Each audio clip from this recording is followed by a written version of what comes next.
Hi viewers, இன்றைக்கான வீடியோவில் என்ன நடக்கலாம்னு சொல்லிட்டு பார்க்கலாம். வீடியோக்குள்ளே போகிறதுக்கு முன்னாடி நம்ம சேனலை லைக் அண்ட் சப்ஸ்கிரைப் பண்ணிவிட்டு கொஞ்சம் சப்போர்ட் பண்ணுங்கள்.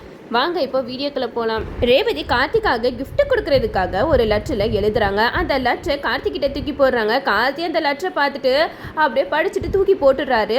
அந்த லெட்டர் ரோகிணி கிட்ட கைமாற ரோகிணி நம்ம புருஷன் தான் நம்மளுக்கு கிஃப்ட் தரதுக்காக தோட்டத்து பக்கம் வர சொல்லியிருக்காரு போல அப்படின்னு நினைச்சு அவங்க ரொம்ப சந்தோஷப்பட்டுக்கிறாங்க. அந்த லெட்டர் அப்படியே மாறி மாறி ஒருத்தர் கைக்கா போயிட்டு அப்போ சந்திர கையில தான் வந்து கிடைக்குது. அப்போ அந்த லெட்டரை படிச்சதுமே சந்திரா வந்து பயங்கரமா ஷாக் ஆகுறாங்க. என்ன ரேவதி வந்து கார்த்திக்கு கிஃப்ட் கொடுக்க போறானா, யாருக்குடா கிஃப்ட் தரது அப்படின்னு சொல்லிட்டு நம்ம சந்திரா வந்து பயங்கரமாக கற்றுக்கிட்டு இருக்காங்க. இந்த சீன்ஸ் எல்லாம் பார்க்கும்போது முத்துப்பட சீன்ஸ் தான் ஞாபகத்துக்கு வருது. சரி, அதை அப்படியே ரீமேக் பண்ணி இதில் போடுறாங்க போல். நம்ம சந்திராவும் கார்த்தியை பார்த்து செம்மையாக திட்டுறாங்க. உனக்கு ரேவதி கிஃப்ட் தரதா இந்த லெட்டரில் எழுதியிருக்காளா அப்படிங்கிற மாதிரி கேட்க, அப்போ கார்த்தி வந்து அதை பார்த்துட்டு அப்படியே அமைதியாக நிற்கிறாங்க. நம்ம ரேவதி கையில் கிஃப்ட் வச்சுருப்பாங்க. அப்போது நம்ம ரேவதி கையில் இருக்கிற கிஃப்ட்டை சந்திரா வந்து பிடுங்கிடுறாங்க. இன்னும் 6 மாதத்தில் டிவோர்ஸ் ஆக போகுது, நீ என்னன்னா இவனுக்கு கிஃப்ட் கொடுக்குறியா அப்படின்னு சொல்லிட்டா அந்த கிஃப்ட்டை பிரித்து பார்த்து அதில் கார்த்தி ரேவதி அப்படின்ட்டு ஹார்டினில் போட்டிருக்கோம். இதை பார்த்ததுமே சந்திராக்கு செம்ம கோவம் வரும். கார்த்தி ரேவதி 2 பேரையும் ஹார்டினில் போட்டு கிஃப்டாக கொடுக்கலான்னு சொல்லிட்டு வந்திருக்கியா, அந்த கிஃப்டெல்லாம் நீ அவனுக்கு கொடுக்கவே கூடாது அப்படின்னு சொல்லிட்டு அந்த கிஃப்ட்டை டப்புன்னு போட்டு கீழே உடச்சிடுறாங்க. இதை பார்த்ததுமே ரேவதி பயங்கரமாக ஷாக் ஆகுறாங்க. என்ன சித்தி பண்ணிக்கிட்டு இருக்கீங்க, உங்களுக்கெல்லாம் கொஞ்சம் கூட அறிவே இல்லையா, இப்படி மிருகத்தனமாக நடந்துட்டு இருக்கீங்க அப்படிங்கிற மாதிரி கேட்க, அதுக்கு சந்திரா சொல்கிறாங்க, இங்கே பார் ரேவதி, நீ இன்னும் கொஞ்ச நாளில் அவனை விட்டு பிரிய போகிற, உனக்கு வேற வாழ்க்கையை நாங்கள் அமைச்சு தர போகிறோம், நீ என்னன்னா இவன் மேலே இப்போ காதலில் விழுந்துக்கிட்டு இருக்கியா அப்படிங்கிற மாதிரி கேட்க, இதை கேட்டதுமே ராஜராஜனுக்கு செம்ம கோவம் வருது. சந்திராவை பயங்கரமாக திட்டுறாங்க. சந்திரா, உனக்கு கொஞ்சம் கூட அறிவே இல்லையா, என் பொண்ணு ஆசாசியாக அவளோட புருஷனுக்கு கிஃப்ட் வாங்கிட்டு வந்திருக்கா, இதில் என்னடி தப்பு இருக்குது, இதுக்கு போயிட்டு அவளை இப்படி கேள்வி கேட்டுட்டு இருக்கீங்க அப்படிங்கிற மாதிரி கேட்க, அப்போது சந்திரா வந்து சொல்கிறாங்க, மாமா இதில் நீங்கள் தலையிடாதீங்க அப்படிங்கிற மாதிரி சொல்ல, அதுக்கு ராஜராஜன் சொல்கிறாங்க, என் பொண்ணு வாழ்க்கையில் தலையிடுறதுக்கு நீ யார் அப்படிங்கிற மாதிரி கேட்குறாங்க. அப்போ நம்ம ரேவதி வந்து சந்திராவை பார்த்து சொல்கிறாங்க, உங்களுக்குலாம் கொஞ்சம் கூட அறிவே இல்லையா, நான் ஆசாசியாக வாங்கிட்டு வந்த கிஃப்ட்டை இப்படி போட்டு உடச்சிட்டிங்களே, நீங்கன்னா கண்டிப்பாக மனுஷங்களே கிடையாது அப்படிங்கிற மாதிரி நம்ம ரேவதி செம்மையாக திட்டிகிட்டு இருக்காங்க.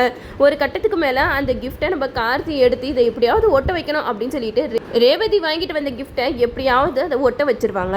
அது மட்டும் இல்லாமல் சந்திரா வந்து இப்படியெல்லாம் நடந்துக்கிட்டதை நம்ம ரேவதி நினச்சி பார்த்து செம்ம கோபத்தில் இருக்காங்க. கண்டிப்பாக சித்தியை சும்மா விடக்கூடாது, என்னோட வாழ்க்கையில் விளையாடுறதே அவங்களோட வேலையாக போயிடுச்சு, அவங்களோட நிம்மதியே நம்ம கொஞ்சம் கொஞ்சமாக கெடுக்கணும் அப்படின்னு சொல்லிட்டு நம்ம ரேவதி வந்து ரோகிணி மயில் எல்லாருக்கிட்டையுமே சொல்லிக்கிட்டு இருக்காங்க.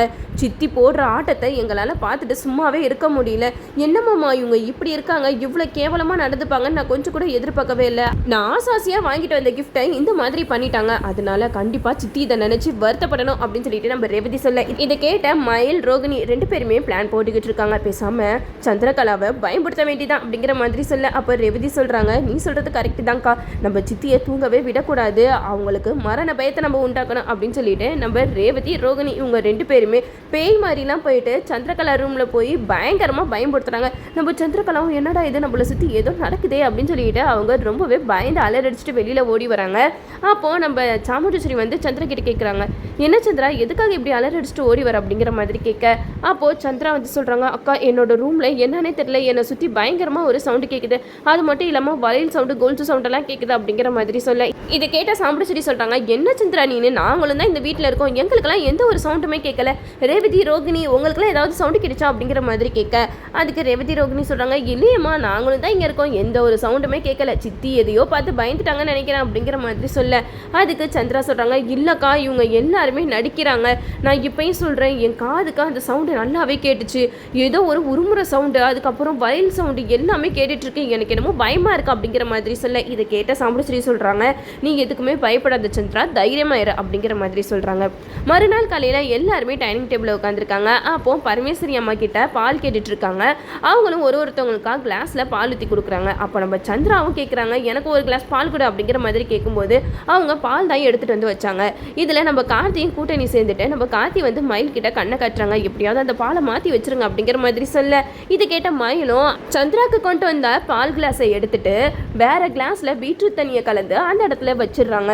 நம்ம சந்திரா அந்த கிளாஸை பார்த்துட்டு பயங்கரமாக அதிர்ச்சி அடைகிறாங்க. என்னது இது, நான் பால் தானே கேட்டேன், எதுக்காக இப்படி தண்ணியை கொண்டு வந்து வச்சுருக்கீங்க அப்படிங்கிற மாதிரி சொல்ல, இதை கேட்ட ரோகிணி வந்து சொல்கிறாங்க, என்ன சித்தி உளறிக்கிட்டு இருக்கீங்க, அது பால் தானே, உங்கள் கணக்கு மட்டும் எப்படி அது தண்ணியாக தெரியும் அப்படிங்கிற மாதிரி கேட்க, அதுக்கு சந்திரா சொல்கிறாங்க, ரோகிணி நீ நல்லா பாரு, இது வந்து பாலா, ரெட் கலரில் இருக்குது தண்ணி, என்னை எல்லாரும் ஏமாத்த பார்க்குறீங்களா அப்படிங்கிற மாதிரி சொல்ல, உடனே மயில் சொல்கிறாங்க, என்ன சின்னத்தை நைட்லேருந்து நீங்கள் நடந்துக்கிற நடவடிக்கையே சரியில்லையே, எதையோ பார்த்து பயந்துட்டீங்கன்னு நினைக்கிறேன், அதனால தான் நீங்கள் வந்து ஒன்றையும் பார்த்து டிஃப்ரெண்ட்டாக ஃபீல் பண்ணுறீங்க, அரண்டவன் கண்ணுக்கு இருண்டதெல்லாம் பேயின்னு சொல்லுவாங்க, அது மாதிரி தான் இப்போ உங்களுக்கு நடந்துக்கிட்டு இருக்கு அப்படின்னு சொல்ல, இதை கேட்ட சந்திராவுக்கு வந்து செம்ம கோவம் வருதா, அங்கேருந்து எந்திரிச்சு போயிடுறாங்க.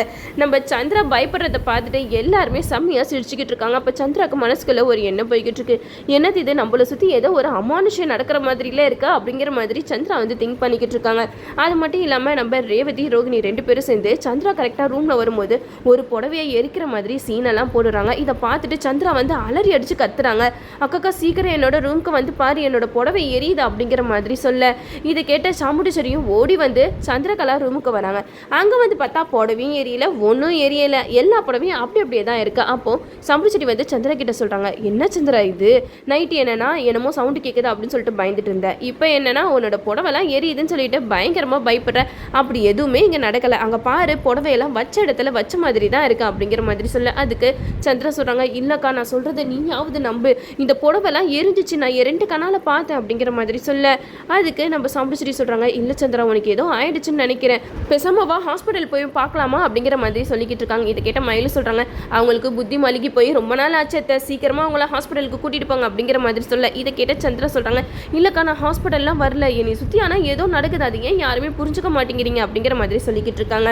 அதுக்கு சாமுண்டீஸ்வரி சொல்கிறாங்க, இங்கே பாரு சந்திரா, நீ இருக்கிற வீட்டில் தான் நாங்களும் இருக்கோம், ஆனால் எங்களுக்கெல்லாம் அந்த மாதிரி எதுவுமே தோணலையே, உனக்கு மட்டும் எப்படி இப்படி டிஃப்ரெண்ட்டாலாம் தோணுது அப்படிங்கிற மாதிரி கேட்க, அதுக்கு சந்திரா சொல்கிறாங்க, அதான்க்கா எனக்கும் தெரியல, எனக்கு ரொம்பவே பயமாக இருக்குது அப்படிங்கிற மாதிரி சொல்லிக்கிட்டு இருக்கும்போது சாமுண்டீஸ்வரி சொல்கிறாங்க, இல்லை சந்திரா இதெல்லாம் வேலைக்காகாது, வா நம்ம ஹாஸ்பிட்டலில் போய்ட்டு உன்னை நல்லா செக் பண்ணி பார்ப்போம், எனக்கு இருக்கிறது ஒரே ஒரு தங்கச்சி நீ தான், உனக்கும் ஏதாவது ஒன்றுனா நான் என்ன செய்வேன் அப்படிங்கிற மாதிரி சாமுண்டீஸ்வரி சொல்ல, இதை கேட்ட சந்திரா வந்து சொல்கிறாங்க, இல்லைக்கா எனக்கெல்லாம் எதுவுமே ஆகலை, நான் நல்லா தான் இருக்கேன், ஆனால் என்னை சுற்றி ஏதோ ஒன்று நடக்குது அப்படிங்கிற மாதிரி சந்திரா வந்து சொல்லிக்கிட்டு இருக்காங்க. அப்போ ரோகிணி ரேவதி 2 பேருமே சொல்கிறாங்க, அம்மா எனக்கு என்னமோ பயமாக இருக்குமா, சித்தி சொல்கிறதெல்லாம் நினச்சா, சித்தி ஏதோ நடக்காத விஷயத்தெல்லாம் கற்பனை பண்ணி பேசிக்கிட்டு இருக்காங்க, எனக்கு என்னமோ அவங்க மைண்டில் ஏதோ பிரச்சனை இருக்குன்னு தான் நான் நினைக்கிறேன் அப்படிங்கிற மாதிரி சொல்லிக்கிட்டு இருக்காங்க. இதை கேட்டதுமே சந்திராவுக்கு செம்மக்கமும் வருது, என்னடி எல்லாரும் என்ன மனசில் நினச்சிக்கிட்டு இருக்கீங்க, எல்லாரும் என்னைய பைத்தியக்காரின்ற பட்டத்தை என் மேலே கட்டலாம் நினச்சிக்கிட்டு இருக்கீங்களா அப்படிங்கிற மாதிரி கேட்க, அப்போ ரேவதி சொல்கிறாங்க, நீங்கள் நடந்துக்கிறதெல்லாம் பார்த்தா அப்படி தான் சித்தி இருக்குது, நீங்களாம் ஒரு பைத்தியக்காரி எப்படி பிஹேவ் பண்ணுவா அதே மாதிரி தான் நீங்கள் இப்போ பிஹேவ் பண்ணிக்கிட்டு இருக்கீங்க அப்படிங்கிற மாதிரி சொல்லிக்கிட்டு இருக்காங்க. அப்போ நம்ம சந்திராவுக்கு கோபம் வந்து ரேவதியை அடிக்கிற அளவுக்கு வந்துடுறாங்க. அப்போ சாமுண்டீஸ்வரி வந்து சந்திராவை கண்ட்ரோல் பண்ணுறாங்க, எனக்கு ரொம்ப பயமாக இருக்குது சந்திரா, நீ சின்ன விஷயத்துக்குலாம் எதுக்காக இப்படி கோவப்படுற, இல்லை நீ வா ஹாஸ்பிட்டலுக்கு போயிட்டு ஒரு செக்கப் பண்ணிட்டு வந்துடும் அப்படிங்கிற மாதிரி சொல்லிக்கிட்டு இருக்காங்க. அப்போது நம்ம ரேவதி வந்து ஃபோன் பண்ணுறாங்க, மனநல காப்பகம்மா தயவு செஞ்சு நீங்கள் எங்கள் வீட்டுக்கு வந்து ஒருத்தவங்கள கூட்டிகிட்டு போயிருங்க, அவங்களுக்கு மனநல ரொம்ப பாதிச்சிருச்சு அப்படிங்கிற மாதிரி சொல்லி சந்திராவை வெறுப்பேற்றிக்கிட்டு இருக்காங்க தான் சொல்லலாம். அது மட்டும் இல்லாமல் சந்திரா வந்து ரேவதி கிட்ட கேட்குறாங்க, இப்போ நீ யாருக்கு ஃபோன் பண்ணி சொல்லிக்கிட்டு இருக்க அப்படிங்கிற மாதிரி கேட்க, அப்போ ரேவதி சொல்கிறாங்க, கவலைப்படாதீங்க சித்தி, இன்னும் கொஞ்சம் நேரத்தில் மனநல காப்பகத்தில் இருந்து அவங்களே உங்களை வந்து கூட்டிகிட்டு போயிடுவாங்க, நீங்கள் அங்கே ரொம்பவே சந்தோஷமாக இருக்கலாம் அப்படிங்கிற மாதிரி சொல்லிக்கிட்டு இருக்காங்க. அப்போ மயில் சொல்கிறாங்க, உங்களை மாதிரி அங்கே நிறைய பேர் சுற்றிக்கிட்டு இருப்பாங்க, நீங்கள் அவங்களோட ஃப்ரெண்டாகி ஜாலியாக இருக்கலாம் அப்படிங்கிற மாதிரிலாம் சொல்லி மயில் வந்து வெறுப்பேற்றிக்கிட்டு இருக்காங்க.